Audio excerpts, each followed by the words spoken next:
Hey there, I'm Dr. Patty Barch, and if you're like me, for a period of time, you operated under the assumption that the three-letter government agencies were separate from industry and operating independently for the greater good.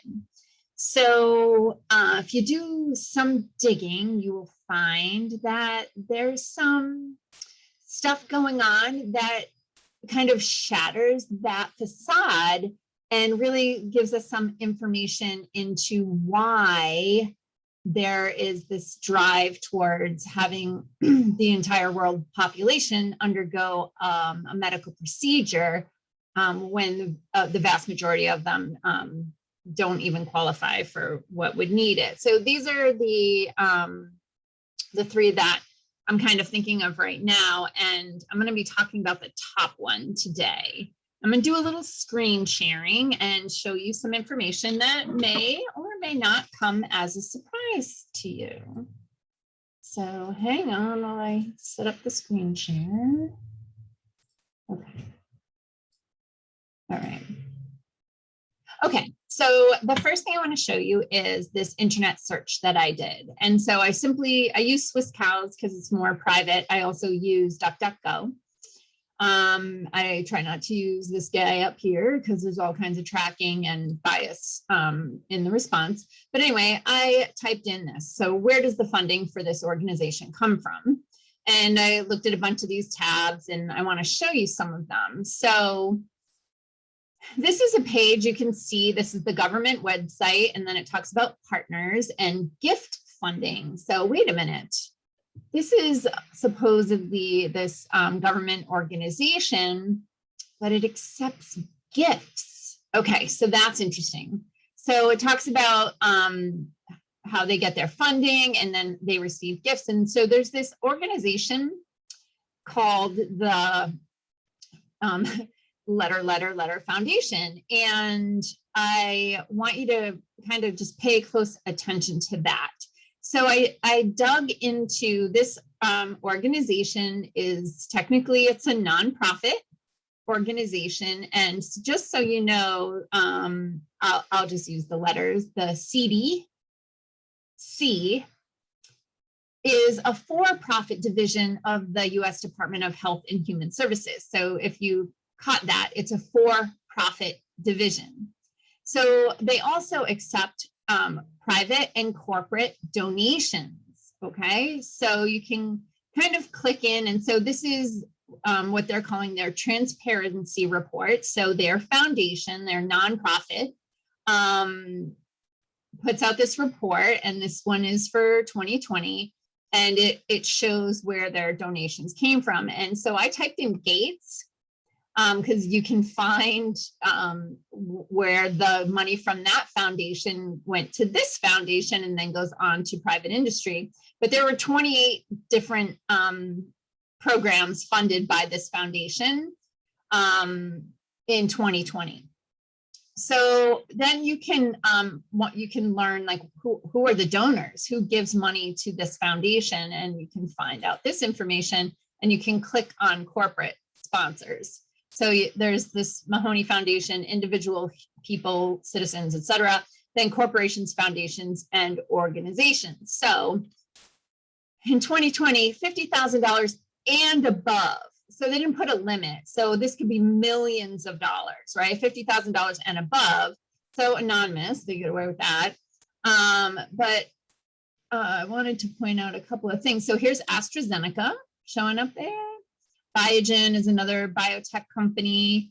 You'll notice there are a lot of colleges and universities who actually get funding back. This is kind of an interesting loop where corporations and universities and colleges make donations to this foundation, and then this foundation gives the money to the Seedy Sea, and that organization then gives money back to these private industry and colleges and universities to conduct research. So it's really kind of an interesting loop of money.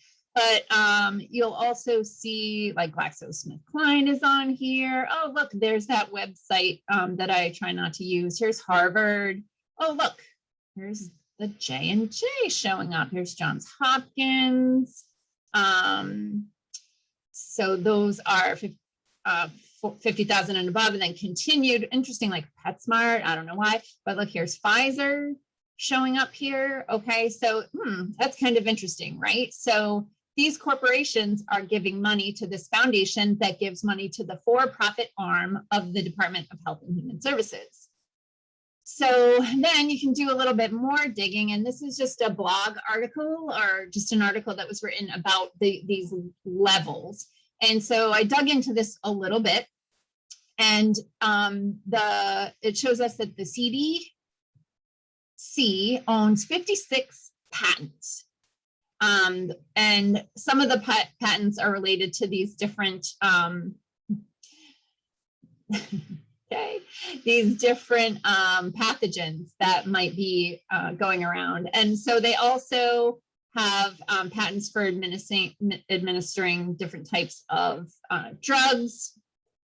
There's all kinds of things here. They also own a lot of patents on testing, checking for different diagnostic tests, etc. Antibody tests, all sorts of things. The agency holds a patent on adjuvants. These are included in these types of medical things. Yeah. So you can see, like, look at them all. So these are some of the patents that are held by the for-profit division of the U.S. Department of Health and Human Services. So this is just one of those 3-letter organizations, but I know a lot of people are operating from the mindset that this is a standalone organization that's independent of industry.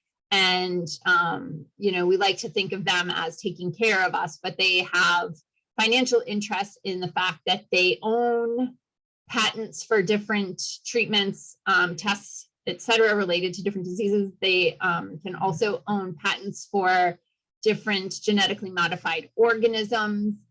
So it's not just like mother hen taking care of us. This is really the fox watching the hen house. So just, have some sense of what might actually be going on when there's this drive for people to have a medical procedure done that in many cases they don't actually need, or it may possibly do more harm than good. So that's what I wanted to share with you today. I hope you guys are standing strong and feeling well and healthy and taking really good care of yourself and your immune system. All right, peace out.